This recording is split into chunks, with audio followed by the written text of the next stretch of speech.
Good day to all my sisters and brothers of Ghana. Many of you may know me. For those who do not, my name is KOFI Koranteng. I filed to run in the 2020 elections as an independent candidate for president.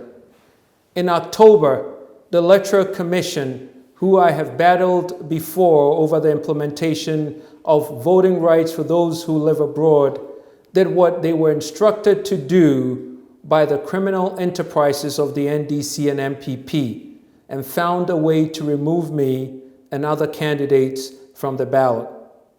The official reason issued by the EC, who are beholden to the two major parties for their positions, cited fraudulent signatures in one region out of 16 as the reason for my removal. Although the EC pretended to understand and offered my campaign and others time to correct these signature errors, they refused to accept the corrected forms. The EC cited duplicate signatures for multiple candidates' campaigns on the presidential ballot. As if that was not enough, they accused me of forgery in submitting these signatures and falsely stated that I admitted to the accusations. I tell you today, just as I have since this issue arose in early October, that neither I nor any members of my official campaign committed forgery in submitting the ballot petition entries. I and my campaign will continue to fight this battle. I come to you today to discuss the message of my campaign that the entrenched parties feared so much. Let me begin with how this campaign started, grew, gathered steam, and became perceived as a threat by the MPP and NDC, enough so that they would use their power of their appointees at the EC to eliminate me from the ballot. The generations of my grandparents and parents fought a long struggle for freedom. It was finally on March 6, 1957, when Ghana was granted independence. Growing up, I was taught and believed that the hard-fought battle of independence for Ghana would result in a free, progressive democracy filled with hope and prosperity for every Ghanaian. Over the years, the ruling parties took on the role of oppressors rather than freedom fighters. Ghana was freed from the shackles of colonialism only to be bound by the chains of government oppression, sometimes forged by incompetence, but often by a concerted effort to exploit the wealth and resources of our nation and its people. Over the years, I have been an active participant in government affairs. As a successful business leader, I was instrumental in the foundation of the Progressive Alliance movement, which challenged the NDC and MPP on behalf of those in the diaspora. Fighting the power from the outside, I had some minor accomplishments, like successfully suing the EC in the High Court of Accra, which mandated them to implement ROPA. Spurred on by the words of Kwame Nkrumah, who said, "Revolutions are brought about by men who think as men of action and act as men of thought." 4 years ago, these words gripped my being, and I knew that I must act to be an impetus in leading our Ghana on a path towards real democracy free from the bondage and corruption of the entrenched two-party crime syndicates that ruled our nation, stifled our citizens, and drained its wealth. I knew that revolution could happen at the ballot box when it is led by ideas rooted in justice. Working in conjunction with like-minded individuals, that seeds of an independent campaign were planted. Although I am the face of this campaign and the architect of its platform, It is a campaign for every Ghanaian. The platform of the campaign was based on a science-based, data-driven, human-centered way to solving our problems. In a detailed presentation, this campaign set forth a blueprint to right the ship of democracy for Ghana, allowing its people to prosper in a nation that will be the beacon of democracy on the African continent. We did not present a manifesto of promises, but rather a detailed plan to address the needs of the nation, its people, and growth of its future. Our detailed platform included streamlining all ministries, agencies, commissions, departments, and entities. Eliminating the over 120 unnecessary ministries and dedicating the savings to youth programs. A 16-region vocational school curriculum with apprentice job programs for youth. Eliminating ex gratia. A national infrastructure rebuilding plan to include roads, transportation, schools, and hospitals. An overhaul of the taxation statutes. Constitutional amendments that will mandate the prosecution of government officials engaged in corruption, along with clawbacks of all ill-gotten gains. Investments in new technologies, including research and development, hubs, self-sustaining energy, agricultural programs, clean water delivery systems, and land reclamation initiatives. The formation of an economic development office to attract international investments and grants. A parliamentary implementation of a 2030 50-year national development and building plan with timely achievements, measured metrics. Systematic financial and performance audits of all government programs, officials, employees, and expenditures. An equal pension plan for the president, for the MPs, for the ministers, as well as nurses, police officers, sanitation workers, and all those in the public sector. Expanding healthcare, social service programs, women's programs, youth recreational and job programs. The MPP and NDC saw the People's Campaign of Kofi Koranteng as the most viable challenge to their Ponzi scheme, which ladens the people with debt, paves the way for poverty, and imprisons them in the bondages of despair and hopelessness. The NDC and MPP have consistently ignored the plight of Ghanaians while stripping Ghana of its wealth to fund their extravagant lifestyles. Under the rule of the corrupt two-party system of the MPP and NDC, Ghana is in the ICU. Ghana is rich in resources. Our people who are morally grounded, determined, and hardworking deserve a government of leadership, not exploitation. While the NDC and MPP, along with their appointed cronies, line their pockets with the riches of Ghana, our nation is on life support.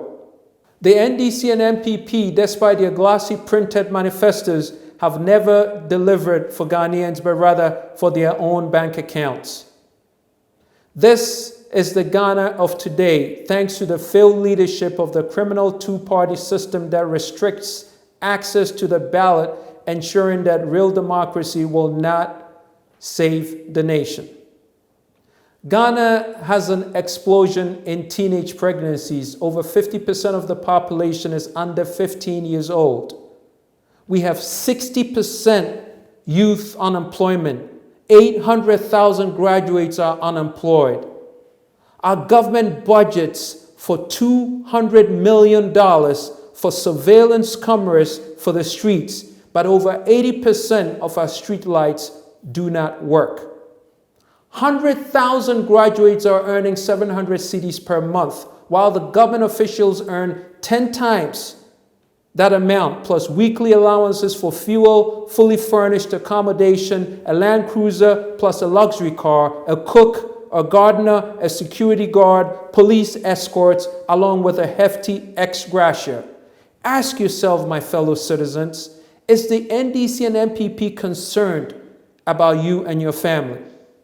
In a nation that should be a leader in exporting food, we import even toothpicks.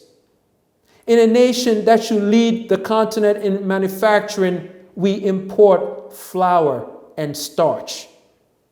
The NPP and NDC sell our future every year when they borrow from the IMF, the nations, and international financial institutions.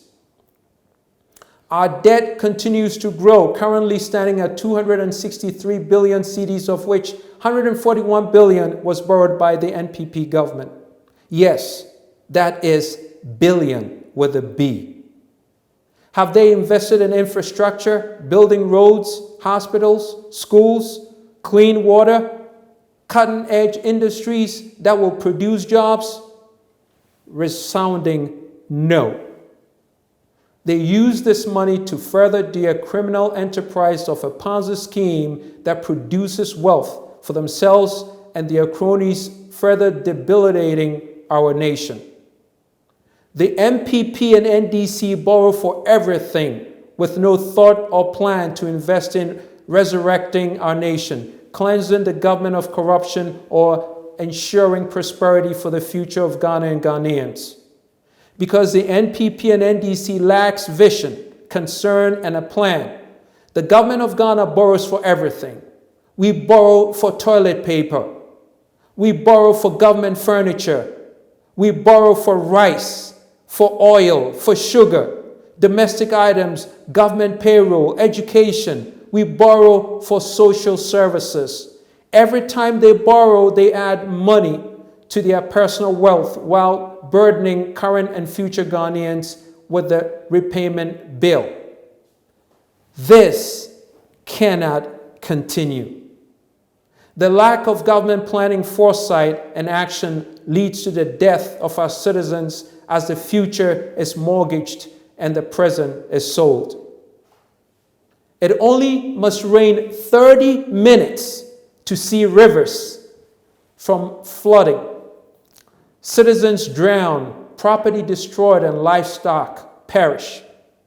There is filth everywhere. Electricity is erratic, even though we pay for a surplus 1900 megawatts. Potable water is intermittent. Infrastructure is crumbling. Roads are death traps. Hospitals lack resources, and corruption is the order of the day. It is not normal for childbirth to be happening on hospital floors, yet the NDC and MPP fail to act. In the midst of a crumbling and a decay, they erect a national cathedral with funds that could have built hospitals, schools, and housing. My campaign presented clear, concise ideas to eliminate government excess, build infrastructure, regulate natural resources, improve living conditions, and provide livable wages for the present and the future.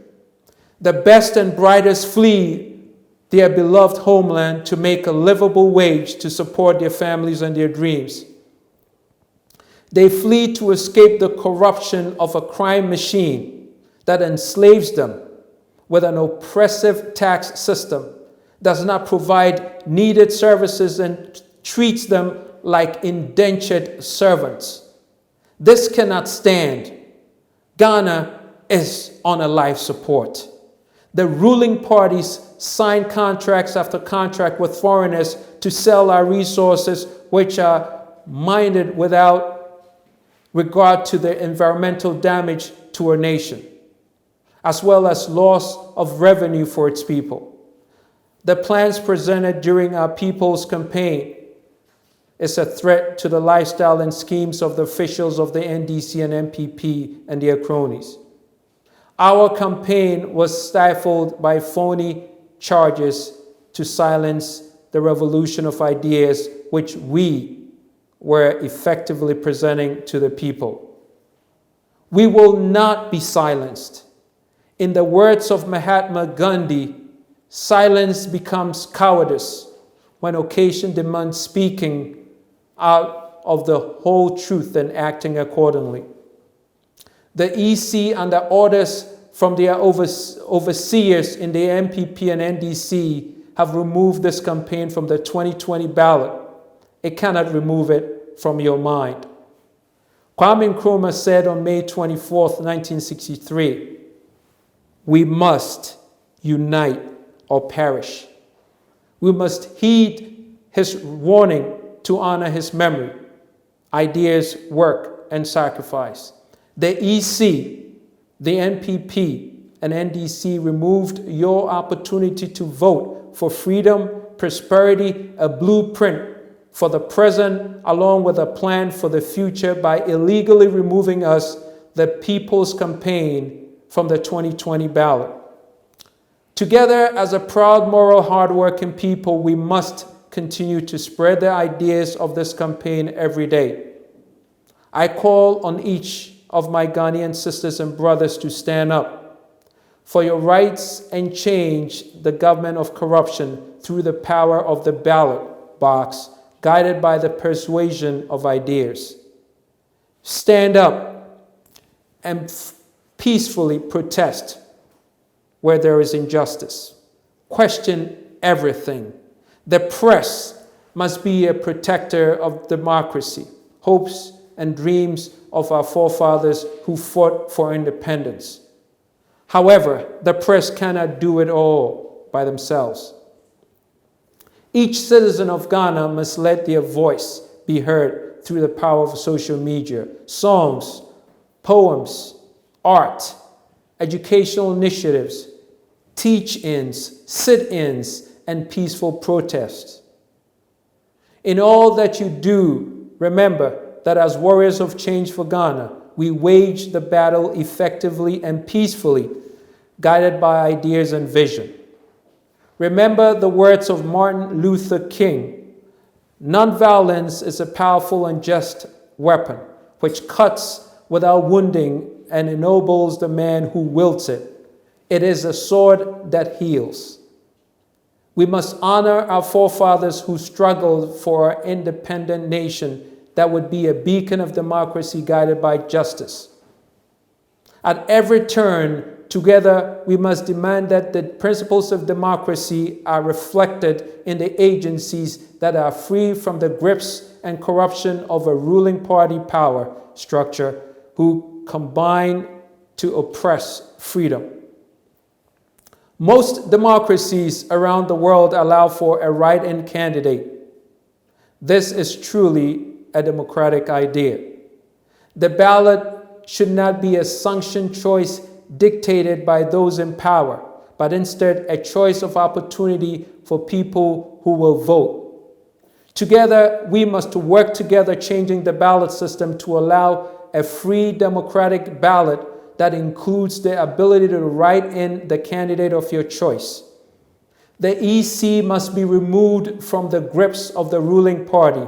It must be staffed by independent people with term-limited jobs, security from political interference. We must continue a struggle for a free, prosperous Ghana, fighting against the oppression of the systemic corruption. In the platform of my People's Campaign, I called for redirecting the resources that pays for wasteful government officials, their lifestyles, expenses, ex gratia, and perks, and redirecting the money saved to building sustainable infrastructure that will produce jobs for the present and future. Together, we must make our voices heard. Ghanaians deserve a government that will work towards providing clean water, a protected natural environment, basic and advanced infrastructure, a quality educational system, preventative and acute health care, fully funded social services, job training and employment programs and initiatives, investments in technology, manufacturing, agriculture, science, and arts. I said many times during the campaign that Ghana is a beacon of democracy in Africa. It must have resounded with the current president, for he likes using the exact phrase during his campaign stops. I wish that he would think about that phrase, what it means towards accomplishing it. But he, along with the others in the NDC and MPP, will not, unfortunately. It is up to us, brothers and sisters of Ghana, to cultivate the message and ideas of this campaign so that they will grow and bear fruit. Let us remember the words of Haile Selassie, who said, "Throughout history, it has been the inaction of those who could have acted, the indifference of those who should have known better, the silence of the voice of justice when it mattered most, that has made it possible for evil to triumph."